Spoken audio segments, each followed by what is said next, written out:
Good morning. It's a beautiful Saturday. It's State of the 49ers, the DB position. Now, we've gone through 8 of these already. We've gone through the quarterbacks, the running backs, all the way through the offense. And now, with this episode, the entire defense. There will also be a special teams article and episode, but because the 49ers don't currently have a special teams coach, we decided that we'll put that one off for a bit until they finally hire a special teams coach. Movement on that front may happen as soon as next week. I expect movement on a lot of fronts to at least begin rolling a little bit quicker with the NFL Combine. So we're talking potential Jimmy Garoppolo trade, 49ers hiring coaching staff members because, after all, they have lost 8 of them this offseason, starting with Mike McDaniel, stretching all the way down through the ranks. Their assistant offensive line coach, Zach Yenzer, has left the University of Kentucky. Yesterday, we found out that Rich Scangarello has left the University of Kentucky. So the 49ers have a lot of work cut out for them. We've been passing the time of this dead period with nothing really happening with the State of the 49ers series. This is installment number 8, the defensive backfield. So go ahead, subscribe to the channel. I think that we've done a good job going through everything thoroughly here. Prepare your questions, send them over to the comment section, and I'm about to send something over to the comment section. It's the State of the 49ers DB piece link on The Athletic. There you go.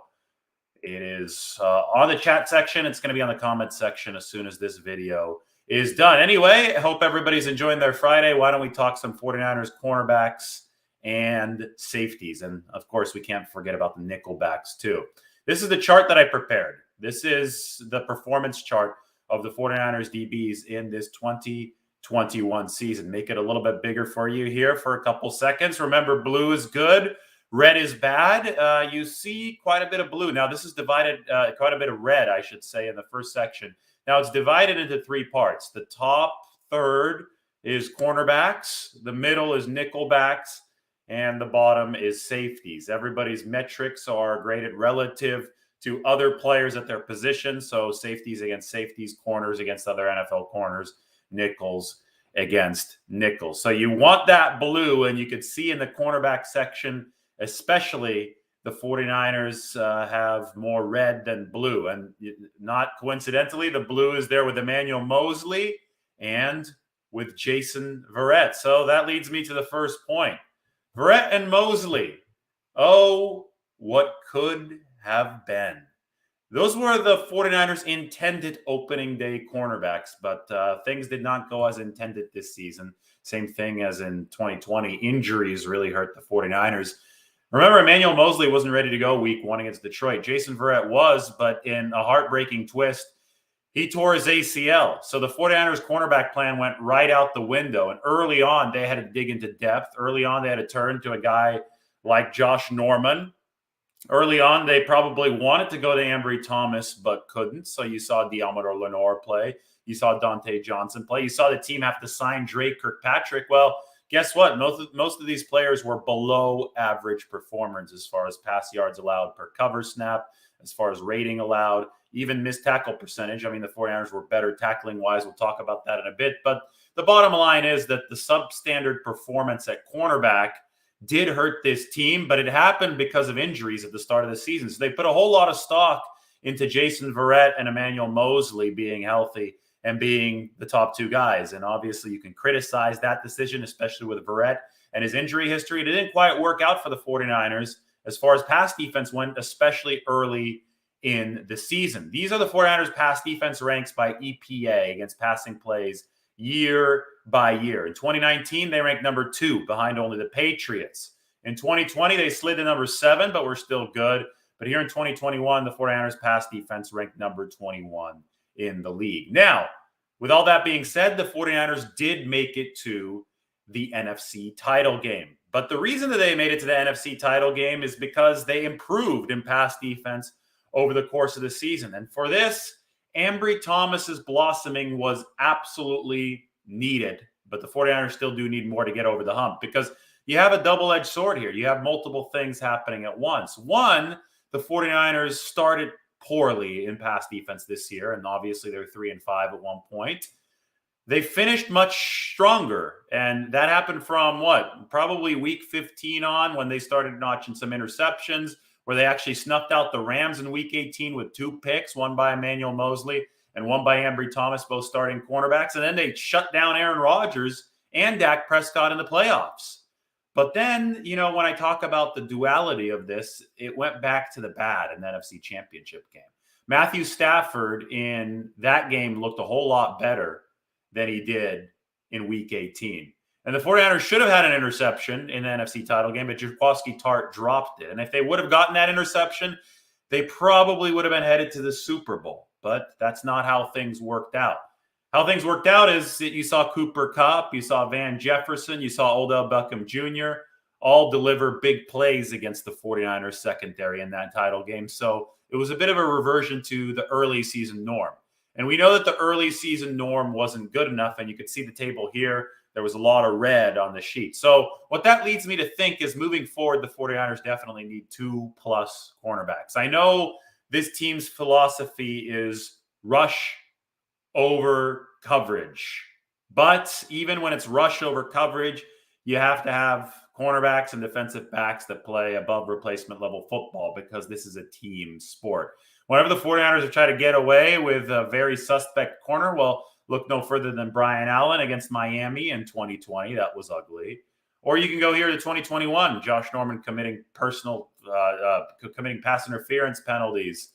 Ambry Thomas getting picked on when he yet didn't have experience. Aaron Rodgers victimizing 49ers cornerbacks downfield.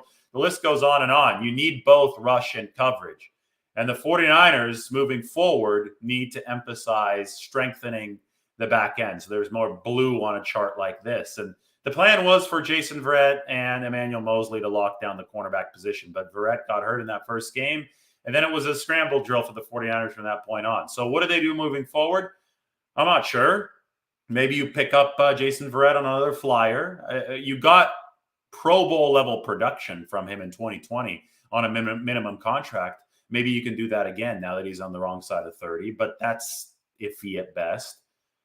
Stephon Gilmore, Richard Sherman thinks he'll sign with either the Seahawks or the 49ers. That would be a plus cornerback, obviously. I do think you need a veteran. I don't think you can roll out there with Ambry Thomas and Emmanuel Moseley next season as your 2 starting cornerbacks and expect everything to be fine and dandy. I think that Thomas, I was really impressed with Ambry and how he came along late in the season. And that was positive news for the 49ers. But he's still only going to be a second-year man. He's still working on his craft, and injuries do still happen. I do think that a veteran bedrock there in that secondary is necessary. And the 49ers have played their best pass defense throughout this Kyle Shanahan, John Lynch tenure whenever they've had that bedrock. That's why they went out and they signed Richard Sherman in 2018. That's why Jason Verrett was such a big piece of this team in 2020. And that's why they were counting on Verrett in 2021, but they didn't have him. So I think a veteran bedrock at cornerback is extremely important. I love the progress of Ambry Thomas. I love the progress of Emmanuel Moseley. You could see he was the 49ers' best cornerback if you look at the numbers here, because, Verrett just didn't have a big enough sample size for anything to be extrapolated too seriously. But look at Moseley's numbers, 78 rating against him, 0.95 pass yards allowed per cover snap. That's all good.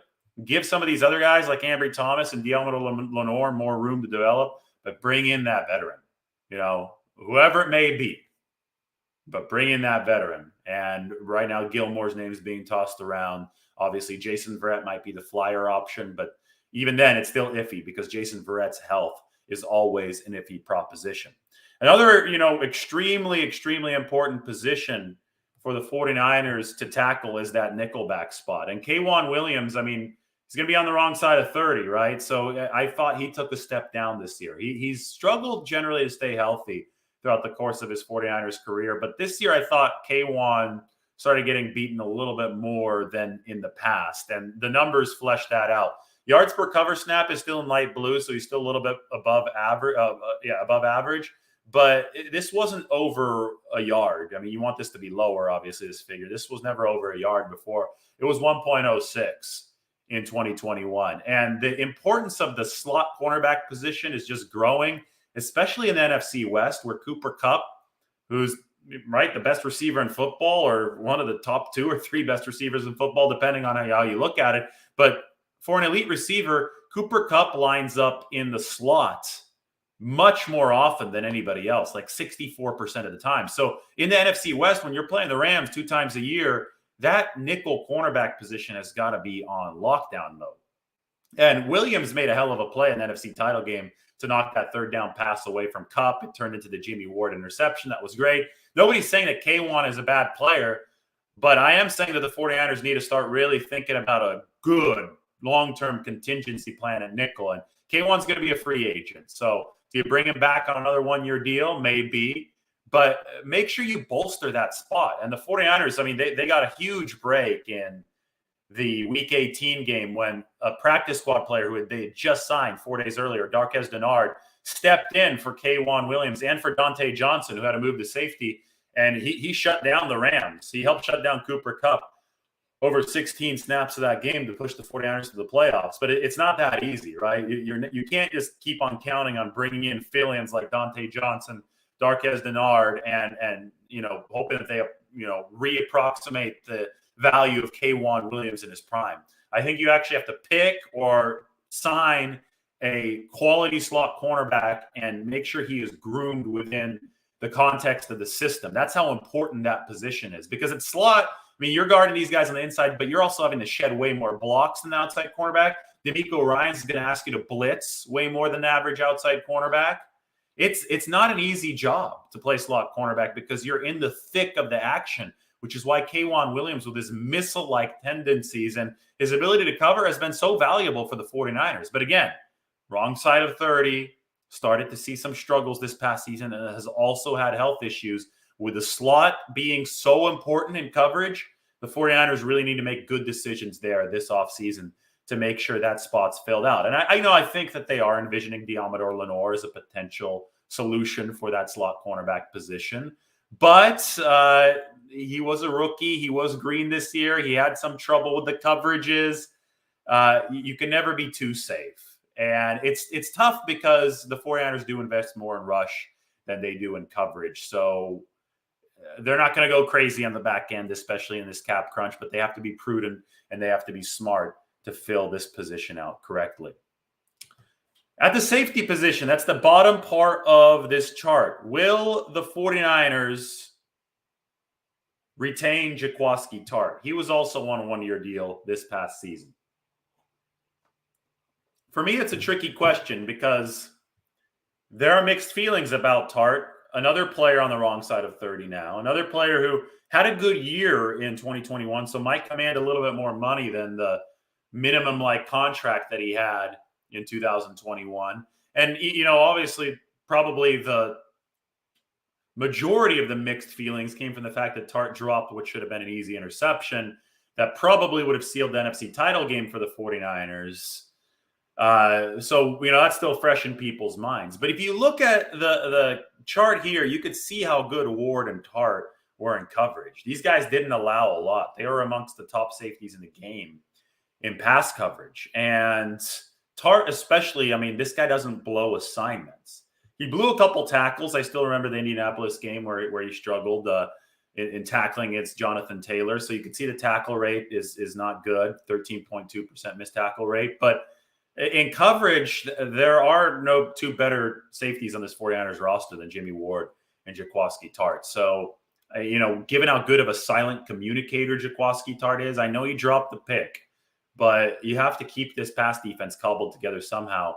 I don't think they fully turned the page over to Talanoa Hufanga, or I don't know if they're comfortable doing that, but they may have to, given cap considerations. But the truth of the matter is that Hufanga fits really well with Ward and Tartt in three safety packages. And we saw D'Amico Ryans run a lot of three safety packages this past season to integrate Hufanga into the mix. Now, I love Hufanga, instinctual player, definitely part of the 49ers' future.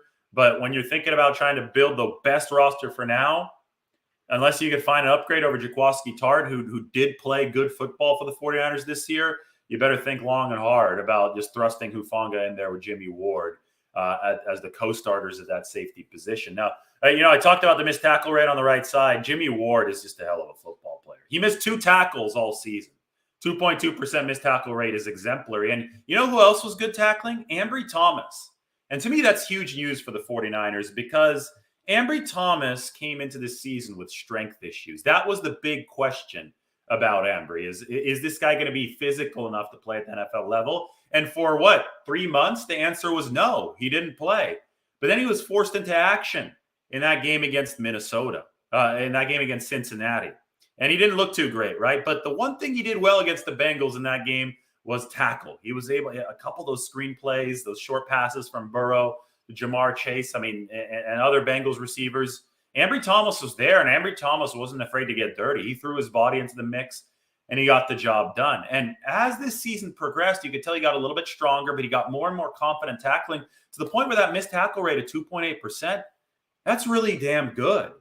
And a full offseason in an NFL strength and conditioning program is going to make Thomas even better. So he might grab a starting spot even if the 49ers sign a veteran.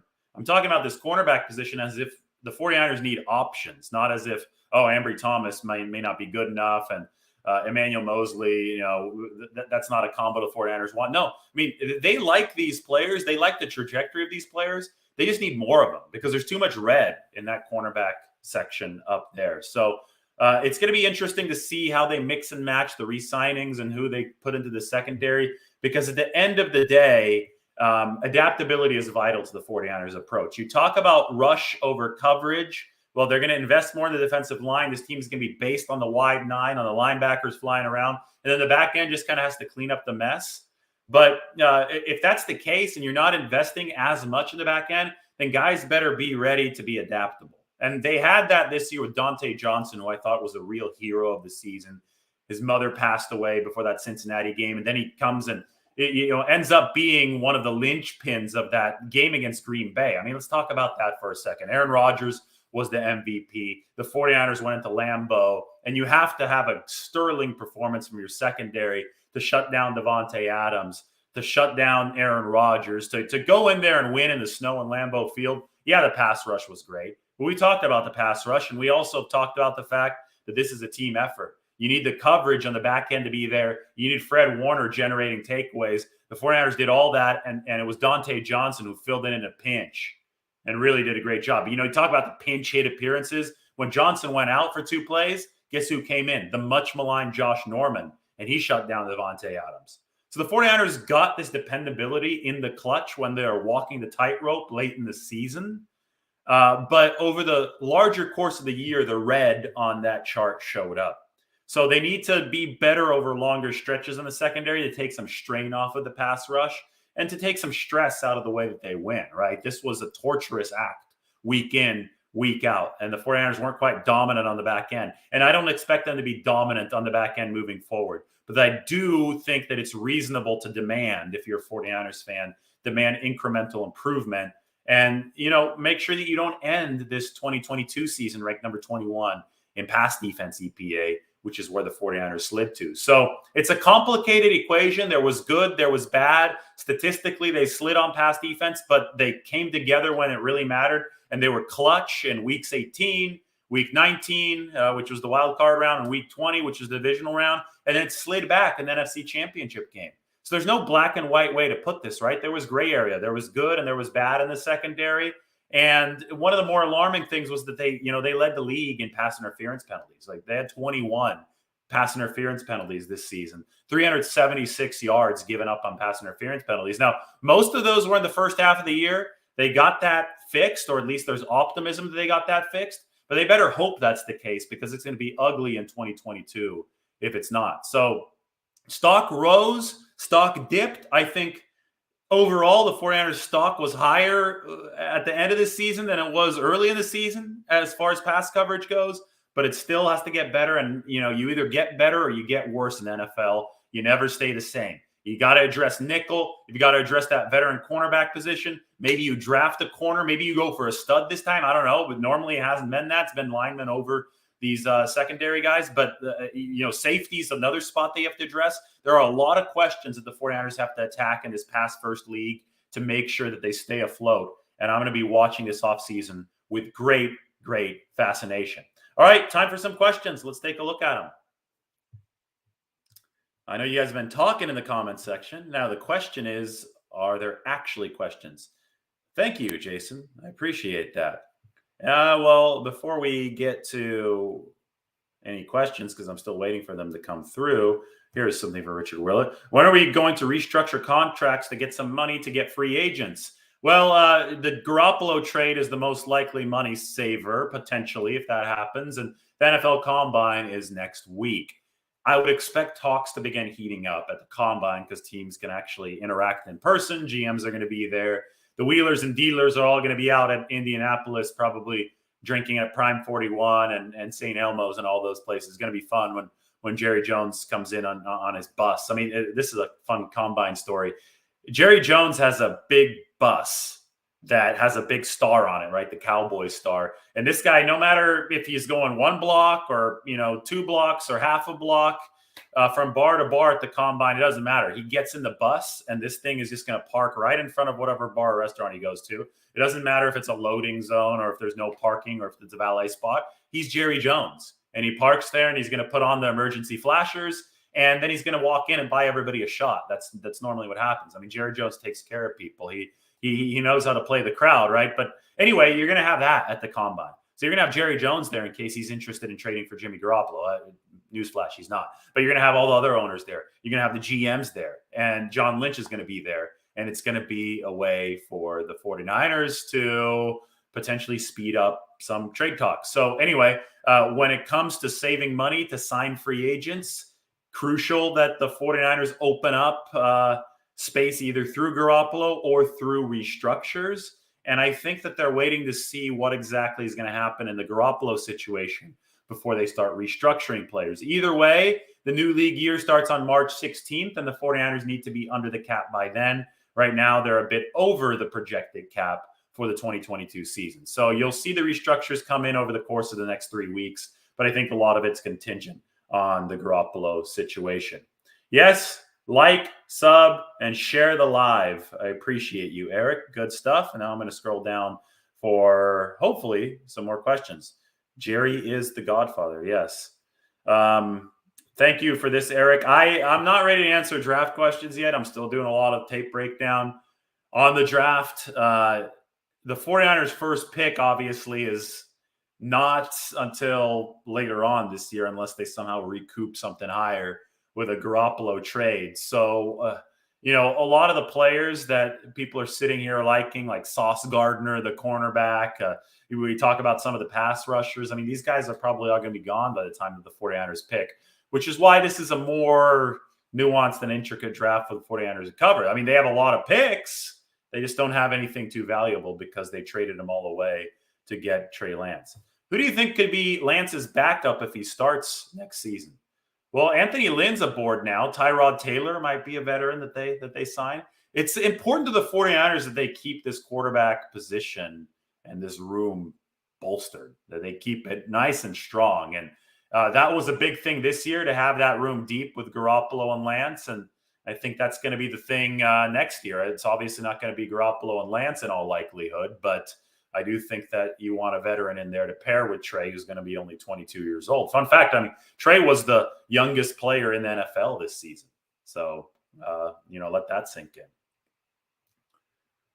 How many interceptions did he get this year? Are you talking about, are you guys arguing about something? Tartt? Yeah. Tartt dropped his interception. Man, he needed that one in the NFC title game. All right. Good stuff, guys. Any more questions? I guess not. This was the state of the 49ers, the DB situation. Yeah, Mariota could be good. And here's the thing about Tom Brady. I know this is not a quarterback thing, but I just saw this comment. Tom Brady's retired right now. So we can't talk about Tom Brady letting him come here. Tom Brady doesn't want to come to the 49ers right now. Might that change? Maybe there's a small chance that, I want to play for Shanahan. I want to play for the childhood team. Let me bang down the door, kick down the door out of retirement and, force Tampa Bay to trade me. But the truth of the matter is, despite all the talk out there, is that Tom Brady doesn't want to play at this current moment. If he wanted to play, then he'd say he wanted to play and he'd demand a trade, but he doesn't. So it's not about letting Brady come. It's about, if anything, convincing Tom Brady to come. So that's why we only deal in realistic stuff. And the realistic stuff is Trey Lance right now for the 49ers moving forward at quarterback. Where do the 49ers allocate their money after a potential Jimmie trade? Well, got a cool exercise. The Build Your Roster is coming up on Monday, so you can decide where to allocate your money. It's going to be on a nice little spreadsheet. That's just like last year where everybody could build their roster and they send in their roster. I worked hard on the code with Matt Barrows. We shout out to Margot. She helped as well with the spreadsheet. It's looking good. It comes out on Monday. So everybody be prepared for that, because then you could decide what to do with the money. You could literally be the 49ers GM. You know, I know you guys go into work every day and brag to your coworkers about how you could be a better general manager than John Lynch and a better coach than Kyle Shanahan. That's probably what you talk about at the water cooler. Well, this is going to be your chance to actually prove that. And then you can send me your roster and then I'll tweet it out and then everybody can see and either praise you or make fun of you. So that also answers this question. If I was in the secondary, if I was the GM for the secondary, you're going to see my roster. I'm building a roster with the Build Your Roster tool that comes out Monday. So I'm going to put that up here. I'm going to have a dedicated video to what I would do, how I would build the 2022 49ers, and we'll talk about it. You guys can rip me apart. You guys can fire me, but even if you fire me, I'll come back and keep on making more videos. So it won't really work. But this is all make-believe anyway, right? So anyway, everybody subscribe to the channel. Thank you for the questions. And I'm coming out with a Trey Lance video like right away, like right now. We're going to go part 3 of the 8-quarter breakdown of Trey Lance. So subscribe, get ready for some tape, and then I have to go run a 5K later today. That's going to be fun. But first, we're going to talk 49ers. Everybody take care.